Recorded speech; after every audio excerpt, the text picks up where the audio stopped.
A very warm and healthy good morning to all. Welcome back to my channel UPSC Aspirants.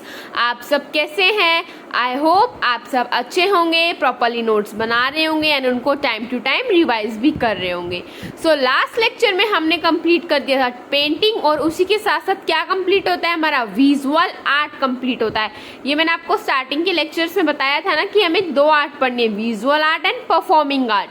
तो visual art का सारे topics हमने cover कर लिए. क्या क्या था उसमें, आर्किटेक्चर, स्कल्पचर और क्या था, पेंटिंग्स. वो हमारा कंप्लीट हो चुका है. आज से हम स्टार्ट करेंगे अपना परफॉर्मिंग आर्ट. और परफॉर्मिंग आर्ट के अंदर क्या क्या था, डांस, म्यूजिक, लिटरेचर, ये सब था, है ना. तो आज का हमारा टॉपिक है डांस इन इंडिया. तो चलिए टाइम वेस्ट नहीं करते हैं, आप फटाफट से पेन पेपर उठाइए और मेरे साथ आइए नोट्स बनाते हैं. Dance in India. Both music and dance tradition belongs to prehistoric phase. जो नृत्य, नाच, गाना, ये सारा जो ट्रेडिशन है, जो कला चलती आ रही है, कहाँ से बिलोंग करती आ रही है, किस टाइम से चलती आ रही है, प्री हिस्टोरिक फेज से चलती आ रही है. इसका एविडेंस, इसका सबूत हमें कहाँ से मिलता है, भीमबेटका केव से मिलता है. वो क्या रिप्रेजेंट करता है, क्या दिखाता है, वो दिखाता है earliest evidence of community dance form. जो पहले कम्युनिटीज में जो डांस फॉर्म होते हैं तरह तरह के, वो इसको दिखाता है. अब देखते हैं हम हड़प्पन एज में. The bronze image of dancing girl is a finest example of prevalence of dance form.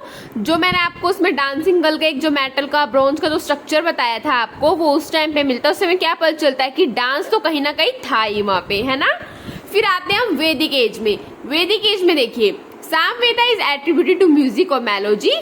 ठीक है, इससे हमें पता चलता है सामवेदा किससे, आपकी सुर, ताल, नाच, गाना, इन सब से रिलेटेड है. उससे हमें इन सब के बारे में पता चलता है. बुद्धिस्ट एज में क्या रेफरेंस दिया गया है, प्रोफिशिएंट डांसर थे, उसका नाम क्या था, अम्रपाली.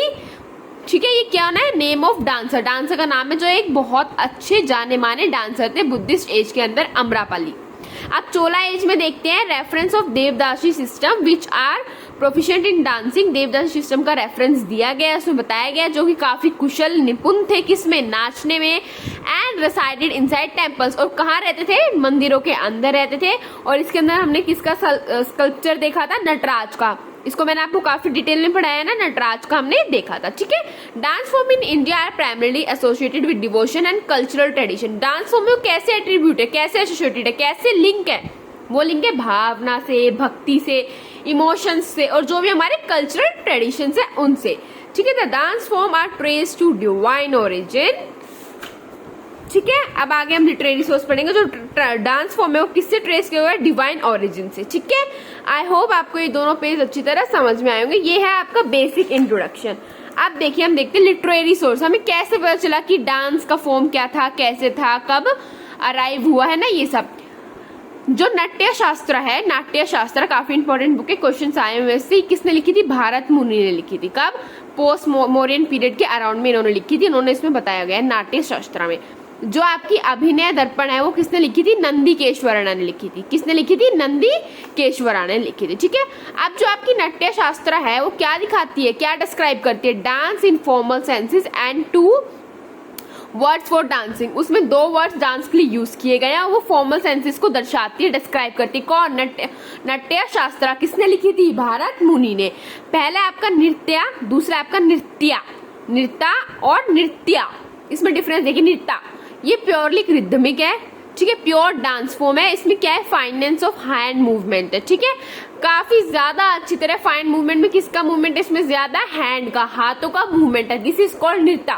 और नृत्य में क्या है, आपके एक्सप्रेशन है इमोशन के, सोलो एक्सप्रेसिव डांस है, जिसके अंदर आपको एक्सप्रेशंस दिखाए गए हैं, नरेट किया गया है, कोई भी स्टोरी नरेट डांस के थ्रू आपको दिखाई गई है. ठीक है, तो ये नृत्य और ये नृत्य है.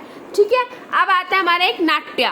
नाट्य मतलब क्या होता है, ड्रामेटिक एक्सप्रेशन. मतलब डांस में एक्सप्रेशंस काफी इंपॉर्टेंट होते हैं ना, तो वो भी नाट्य शास्त्र के अंदर बताए गए. 4 तरह के मूवमेंट है हमारे मेनली. पहला है आपका फुट एंड लेग मूवमेंट, दूसरा आपका मंडल्स जो कि सर्कुलर मूवमेंट होते हैं, तीसरा आपका करनास जो कि हैंड मूवमेंट होते हैं, और चौथा आपका अंगहरारा. ठीक है, ये 4 मूवमेंट्स आपको नाट्य में बताए गए हैं, जो कि डायमेट्रिक एक्सप्रेशन है.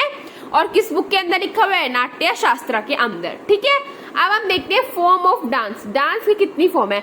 अगर हम माइथोलॉजिकल डांस फॉर्म देखें तो देखिए 2 है, टांडवा और लास्या. टांडवा भी बोल सकते हो, तांडव भी बोल सकते हो आप, ठीक है। तांडव क्या है सबको पता होगा, जब शिव भगवान जी को गुस्सा आता है तो क्या करते हैं, तांडव करते हैं, वही है। ये एक ऐसा डांस फॉर्म है, विग्रस डांस फॉर्म, जो कि किससे एसोसिएटेड है, लॉर्ड शिवा से, भगवान शिव से एसोसिएटेड है। और जो लास्य है वो किससे एसोसिएटेड है, वो है माता पार्वती से, गॉडेस पार्वती से। बहुत ही एलिगेंट और ग्रेसफुल डांस फॉर्म है, ठीक है। तांडव और लास्य में डिफरेंस समझ में आ गया होगा आपको। आप देखते हैं अभिनय कंसेप्ट, ये क्या है, अभिनय कंसेप्ट इन नट्य शास्त्र। नट्य शास्त्र में जो अभिनय कंसेप्ट दे रखा है वो क्या है, इसमें आपको पता है, वो बताया हुआ है कि आपको एक्सप्रेशंस कैसे कैसे देने। जैसे फर्स्ट इज योर अंगिका अभिनय, मीन्स एक्सप्रेशन थ्रू लिम्स, अपने पैरों के थ्रू आप कैसे एक्सप्रेस कर सकते हैं। सेकंड इज योर वादिका अभिनय, मतलब अपनी स्पीच की तरह, है ना, आप कैसे एक्सप्रेस कर सकते हैं। थर्ड इज योर अर्हड्या अभिनय, मतलब अपने कॉस्ट्यूम के थ्रू एक्सप्रेस करना। एंड फोर्थ इज योर सत्विका अभिनय, मतलब एक्सप्रेशन थ्रू आईज और इमोशन, अपनी आंख और अपने भाव से क्या करना, एक्सप्रेस करना, ठीक है। अब आता है हमारा कंसेप्ट ऑफ रसा। रसा का क्या कंसेप्ट है, इसके अंदर देखिए क्या क्या आता है। पहला आता है आपका श्रृंगार। श्रृंगार से आप सबको पता होगा, मेकअप करना, डेकोरेटिंग वन सेल्फ, सजना संवरना, है ना। डांस में काफी इंपॉर्टेंट है ये। अगर आपका डांस का आपका लुक ही नहीं आएगा तो वो आपका डांस फॉर्म अच्छा नहीं होगा। फिर आपका अद्भुत, मतलब वंडर, एकदम अद्भुत सुंदर दिखना। तीसरा है हास्य, मतलब लाफ होना चाहिए, लाफिंग। फोर्थ इसमें क्या है इस कंसेप्ट के अंदर, वीर, करेज, आप करेज भी दिखा सकते हो, ताकत, साहस। फिर आपका रौद्र, रौद्र मीन्स गुस्सा, एंगर, ठीक है। फिर आपका भयानक, भयानक मीन्स फियर, डर। फिर आपका विभिक्षा, मतलब डिस्गस्ट। फिर आपकी शांति, शांति माने पीस। फिर आपका करुणा, करुणा मीन्स कंपैशन, ठीक है। तो ये है आपके कंसेप्ट ऑफ रसा। अब हम पढ़ेंगे संगीत नाटक अकेडमी। संगीत नाटक अकेडमी को 1952 में सेटअप किया था। और ये फंक्शनल कब हुई थी, ये चालू कब हुई थी, 1953 में, एक साल बाद। जैसे कि आज सेटअप किया है तो आज से एक साल बाद 2025 में ये क्या होगी, फंक्शनल होगी। तो ये ऐसा ही है, ठीक है। It is the apex institution in India associated with preservation and promotion of performing art. ये एक अपेक्स इंस्टीट्यूशन है इंडिया के अंदर, जो किससे एसोसिएट करता है, किससे लिंक करता है, प्रिजर्वेशन, अपने कल्चर को प्रिजर्व करना, और प्रमोट करना परफॉर्मिंग आर्ट्स को, like music, dance, drama and all that. और as well as prevention of intangible heritage. Intangible का मीनिंग आप मुझे कमेंट में बताना, मैंने आपको स्टार्टिंग के लेक्चर्स में बताया है, ठीक है। It also designates any dance form as classical dance form. Presently there are classical dance form in India. और आज के समय में ज्यादातर क्या है, क्लासिकल डांस फॉर्म है इंडिया के अंदर। तो आई होप आपको ये इतना समझ में आया होगा। संगीत नाटक अकेडमी, कंसेप्ट ऑफ रस, अभिनय कंसेप्ट, फिर नृत्य और नृत्य में डिफरेंस, नाट्य फॉर्म ऑफ डांस, और आपकी लिटरेरी सोर्सेज, है ना। तो इतना आपको समझ में आया होगा। अब हम जो कल से स्टार्ट करेंगे वो हम करेंगे अपने डांस। एक बार बस ये देख लीजिए, जो दो तरह के डांस होते हैं, एक होता है आपका क्लासिकल, एक होता है फोक डांस, ठीक है। अब जो कल से जो मेन डांस फॉर्म है वो हम नेक्स्ट क्लास से स्टार्ट करेंगे। सो गाइज आज के लिए इतना ही। Bye bye, take care, have a nice day. Notes को अच्छी तरह बना लेना, और कोई भी डाउट हो तो मुझसे कमेंट में पूछ लेना। Thank you.